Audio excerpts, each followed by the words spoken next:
C'est fabriqué au nord du Vietnam. C'est un instrument utilisé traditionnellement depuis de longues années. La guimbarde est par excellence l'instrument intime des rituels amoureux.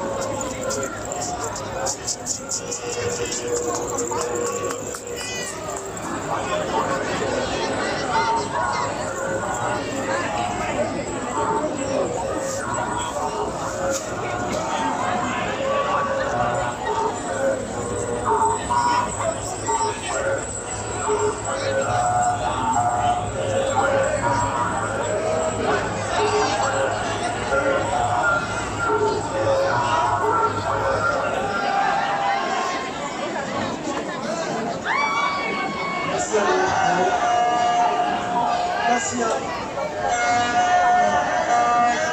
Je vous présente un instrument qu'on appelle l'érou, une sorte de violon composé d'une caisse de résonance, ouverte, au dos, et recouverte d'une peau de serpent sur sa face à avant. Les manches sont ornées de deux grosses chevilles à l'arrière, sont verticalement au-dessus de la caisse. Tout cordes, je mets les chevilles au bas de la caisse. Une archive dans le poisson des cordes utilisées jusqu'à 8 possessions. Je vais faire varier la position en l'écartant de la main et en prenant appui sur l'extrémité de l'archive avec le pouce.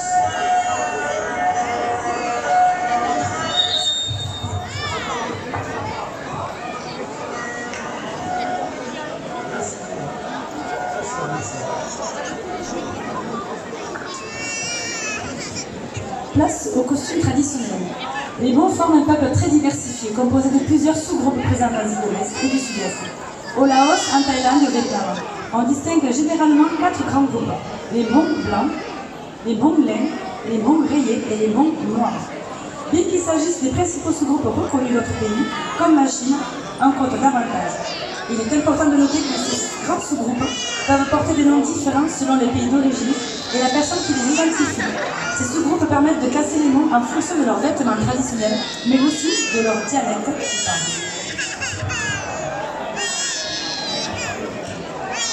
Quelle est la signification des vêtements? Dans la culture de la société monde, les vêtements traditionnels sont un marqueur symbolique et visuel de son identité. Chaque tenue est unique, peut révéler bien sûr la région d'origine, mais aussi le savoir-faire artisanal utilisé pour chaque confection, plus contextualisé, plus spirituel et plus encore.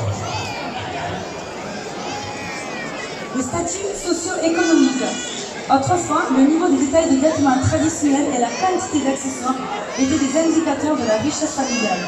Les plus aisés pouvaient s'offrir des fils colorés pour la broderie, des tissus imprimés colorés, ainsi que des pièces d'argent pour orner les ceintures et les écharpes. Origine familiale, dès que les mots ont une longue histoire de migration, on peut généralement retracer son ascendance jusqu'à l'élection d'une province spécifique de pays d'Asie au sud-est. Cela se manifeste généralement par les vêtements traditionnels de leur famille et de leur sous-groupe. Le savoir-faire en broderie. Le savoir-faire en broderie, traditionnellement appelé pendant, qui signifie tissu fleuri. C'était un art et un savoir-faire transmis de mère en fille. Les mères commençaient à enseigner les techniques de broderie à leurs filles dès l'âge de 5 à 8 ans. Savoir broder était essentiel pour perpétuer les traditions, la culture, les coutumes régionales et les aspects spirituels. Lors des célébrations du Nouvel An, les jeunes filles Hmong pouvaient mettre en valeur leur talent de brodeuse en portant des vêtements ornés de leur broderie.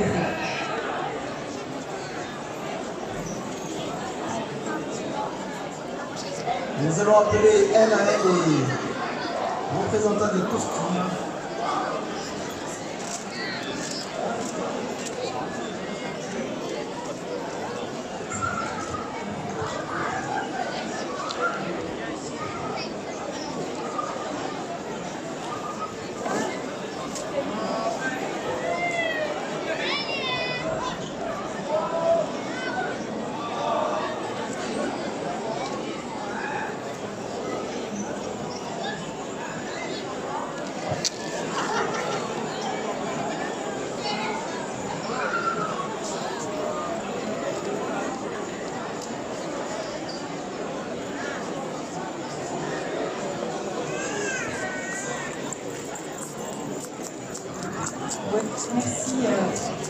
de patienter quelques instants.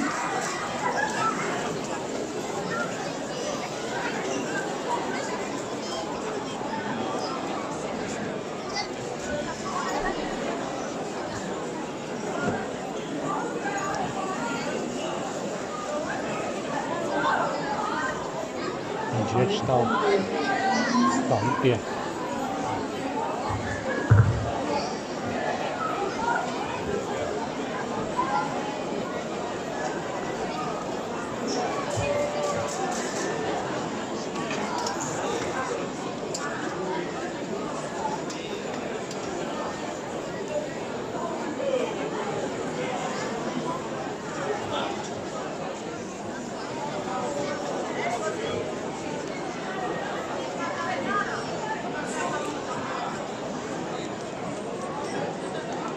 ก็เลยจะได้นะอุชเตานะก็ถึงวันนี้มันก็จะย่อง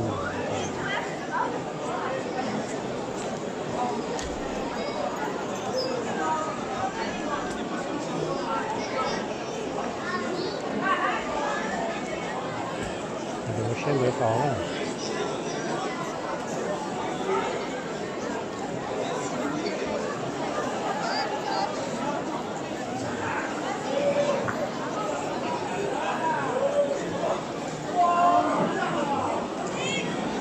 นาทีนาที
Allez, merci de votre patience.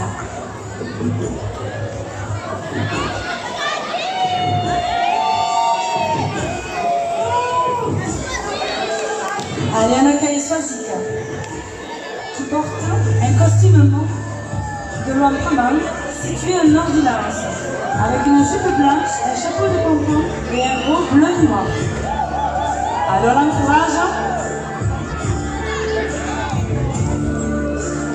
Elle est aussi notre trésorière. C'est elle qui est ici.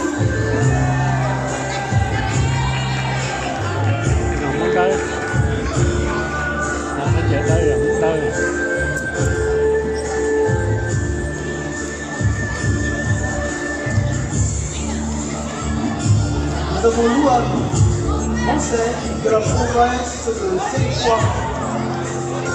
Elle est située au nord-est du Laos. Pantalon, haut, ceinture verte, devant et rose derrière. Elle roule un foulard pelé sur la tête. Autrefois, seules les jeunes filles ou les femmes célibataires arboraient les rayures sur le foulard.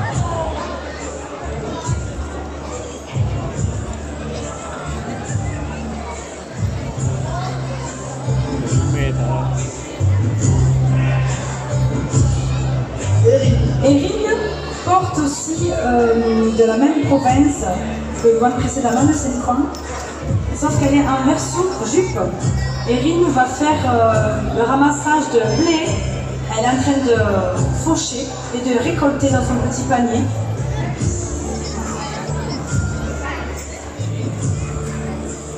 Niche. En Mont Taïwan, Mont Bradéli, origine de la province de Samra, ville très reculée dans le nord du Laos.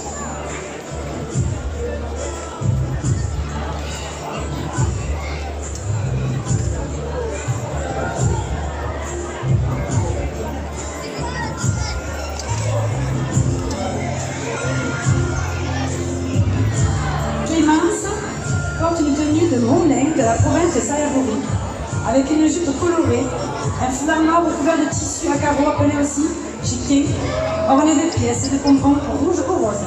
C'est pourquoi on les appelle parfois aussi les boulards.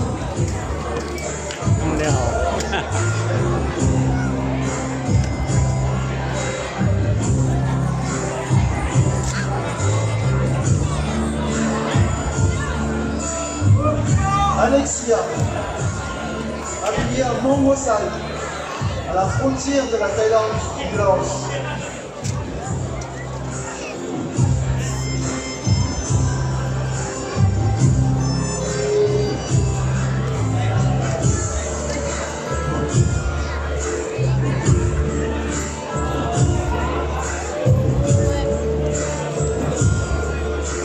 China porte une tenue des Hmong de Chine, très perlée avec un chapeau rond.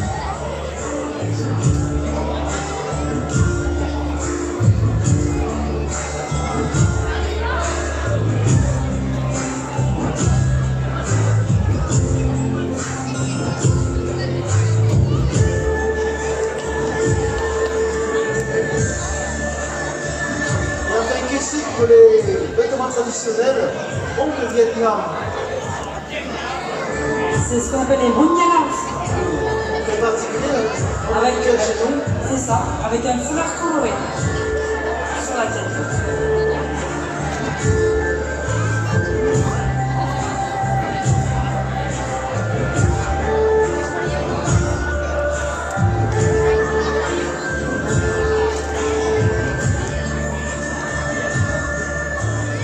Hailey porte, on entend donc les défilés de costumes plus modernes.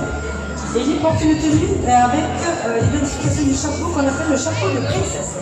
Hailey est en train de faire de la broderie, elle est en train de faire son petit costume.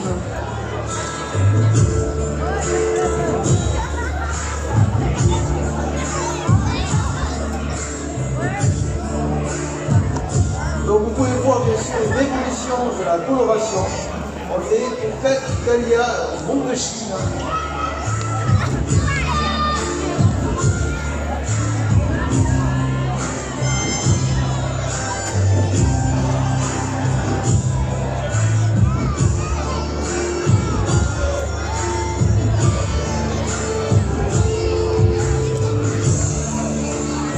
Et enfin, Mélanie nous porte un costume Hmong de Vientiane.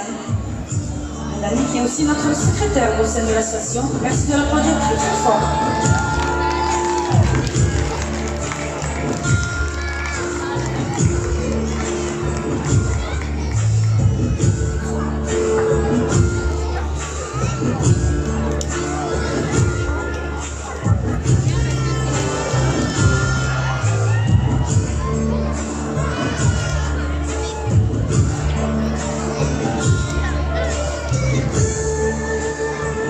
Allez, on les applaudit très très fort et ils nous reviennent pour un défilé général.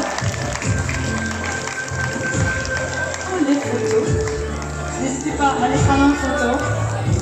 Et encore, Prendre des photos. il y a encore plein de costumes. On n'a pas tous à main. Vous voyez l'évolution entre la tradition et le moderne. Moi, je porte du moderne. Et toi? Très moderne aussi. Un peu plus ancien. On a des magnifiques stands ce soir. N'hésitez pas à vous rapprocher des stands aussi pour voir les merveilles qu'ils ont à vous proposer ce soir. Je vous laisse quelques instants profiter de cet instant pour les prendre en photo. C'est vrai que tu as pas présenté ton costume thaï. Et c'est ce qu'ils portaient tout à l'heure dans les danses. 5.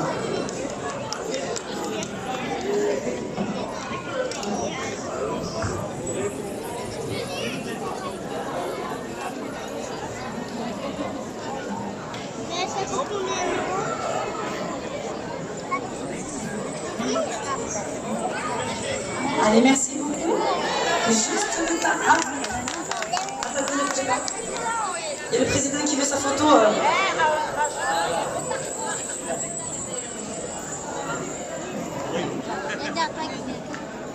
Du coup, tu caches Shaina. Ouais, la petite fille en